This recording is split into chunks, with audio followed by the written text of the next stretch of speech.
PM कार्यालय के पते में हुआ बदलाव। अब पीएम कार्यालय का नाम बदलकर सेवा तीर्थ रख दिया गया है।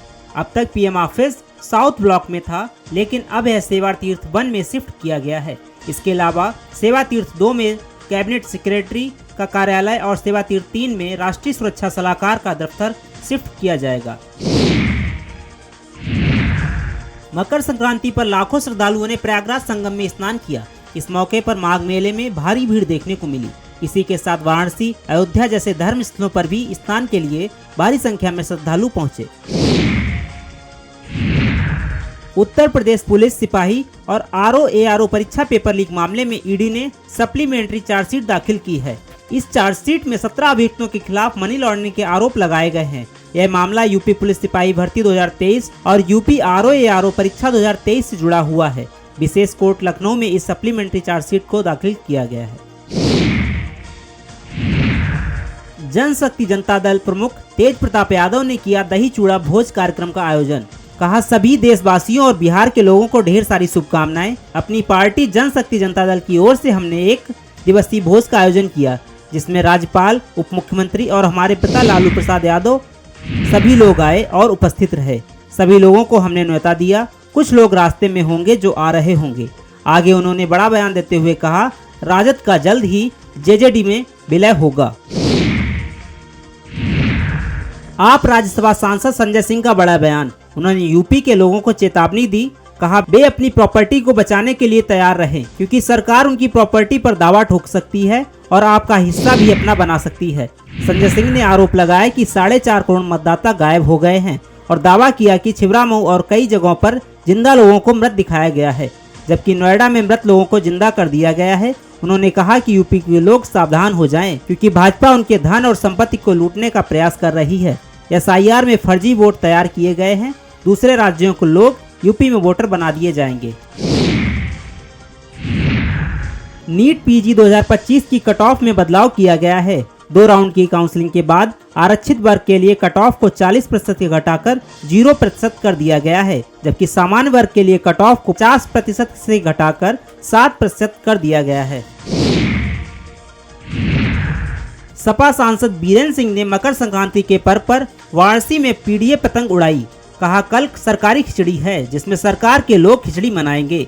उन्होंने पीडीए की पतंग को ऊंचाइयों तक पहुंचाने की बात कही। इसके साथ ही भगवान राम पर दिए गए बयान पर कहा, भगवान राम के 2 स्वरूप हैं, एक राजा राम, दूसरा बनवासी राम, और हम लोग बनवासी राम के समर्थक हैं।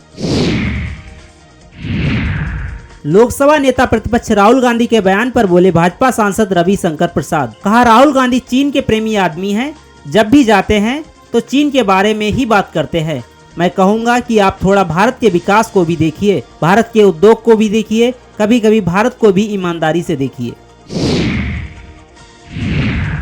भाजपा नेता अपर्णा बिष्ट ने बीएमसी चुनाव पर कहा, मैं चुनाव प्रचार करने यहां आई थी। मुझे जो माहौल दिख वह महायुद्ध के प्रति बहुत सकारात्मक है। बड़ी मात्रा में महिलाएं महायुद्ध की सभाओं में थीं। मैं ये भी जानती हूं कि नेतृत्व आपस में मिलकर जो भी तय करेगा वो एक ऐसा मेयर चुनेगा जो मुंबई में विकास की राजनीति करे।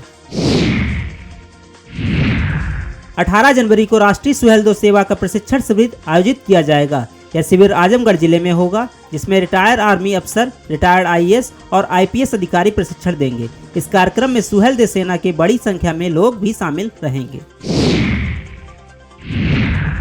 केजीएमयू में यौन शोषण और धर्मांतरण के मामले को लेकर सीएम योगी ने एसटीएफ को केस की जांच का कार्य दिया है। एसटीएफ ने मामले की जांच शुरू कर दी है। इसके तहत संबंधित रिकॉर्ड मांगे गए हैं। एसटीएफ ने एसएन मेडिकल कॉलेज से जांच की शुरुआत की और 13 साल का रिकॉर्ड मांगा है।